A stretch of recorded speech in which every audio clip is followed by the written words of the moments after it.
Hello बच्चों, आइए प्रश्न को देखते हैं। रिक्त स्थान भरो। इसमें हमें बोला है प्रश्न में e की घात nx का nवां अवकलज क्या होगा और जो भी आएगा उसको इस रिक्त स्थान में भरना है। प्रश्न को हल करने से पहले इसकी मुख्य अवधारणा की चर्चा कर लेते हैं। मुख्य अवधारणा, तो देखो मुख्य अवधारणा में सबसे पहले हमें करना क्या है, nवां अवकलज निकालना है। तो सबसे पहले dy बटा dx, इसको ये जो पहला अवकलज है इसको हम लोग निरूपित कर देते हैं v डैश से, ठीक है। या फिर इसको इसी तरह रखते हैं क्योंकि nवां अवकलज में थोड़ी दिक्कत हो जाएगी दिखाने में। dy बटा dx ये आ जाएगा और हमें करना है क्या, y बराबर e की घात nx दे रखा है। तो इसके लिए हम लोग फलन मान लेते हैं। जैसे मान लो y बराबर e की घात x है, तो इसके लिए dy बटा dx हम लोग करते हैं तो ये बराबर हो जाता है e की घात x के बराबर, ठीक है। लेकिन यहाँ पे x नहीं है, यहाँ पे nx है, ठीक है। तो इसके लिए क्या कर देते हैं हम लोग, श्रृंखला विधि लगाते हैं। श्रृंखला विधि में होता क्या है, जैसे मान लो f के अंदर g बन रहा है और g के अंदर h बन रहा है। इस तरह से अपने पास ये फलन बनते जा रहे हैं, ठीक है, संयुक्त फलन। इनका हमें करना है अवकलन।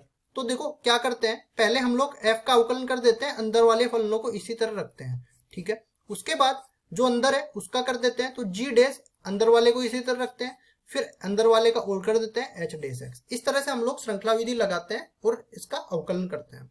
अब चलते हैं सवाल में। सवाल में हमें दे रखा है y बराबर में e की घात nx, ठीक है। अब देखो इसका अवकलन करना है, तो पहला अवकलज किया तो ये बराबर हो जाएगा। पहले तो हम करेंगे e की घात nx का, तो e की घात nx का e की घात nx के बराबर ही रहेगा। अब अंदर वाला nx है, nx का क्या हो जाएगा, n के बराबर, तो n यहाँ पे गुणा में आ जाएगा। ये आ गया अपने पास पहला अवकलज। फिर चलते हैं दूसरा अवकलज निकालते हैं। इसको निरूपित करते हैं d2y बटा dx2 से, ठीक है। तो n तो अचर है, इसी तरह रहेगा। e की घात nx का करते हैं, तो ये पहले ही कर दिया हमने, n गुणा में e की घात nx रहेगा।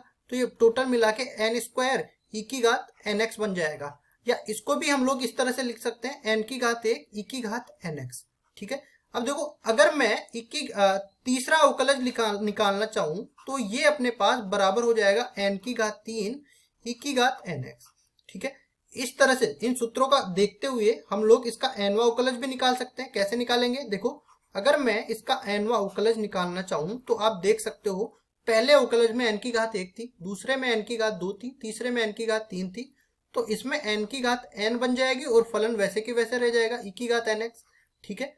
तो यहाँ पे हम लोग लिख सकते हैं, या तो इसको लिखेंगे n की घात n और y तो यहाँ पे हमने जो है अपनी तरफ से लिया था, तो y नहीं लिखेंगे, e की घात nx ही लिख देते हैं, e की घात nx। तो जो अपने पास e की घात nx का अवकलन है nवां अवकलज, ठीक है, nवां अवकलज, ये किसके बराबर आ गया, n की घात n e की घात nx। ये खालिस्तान में रख दिया, यही अपना उत्तर है। आशा करता हूँ ये सवाल आपको समझ में आया होगा। धन्यवाद।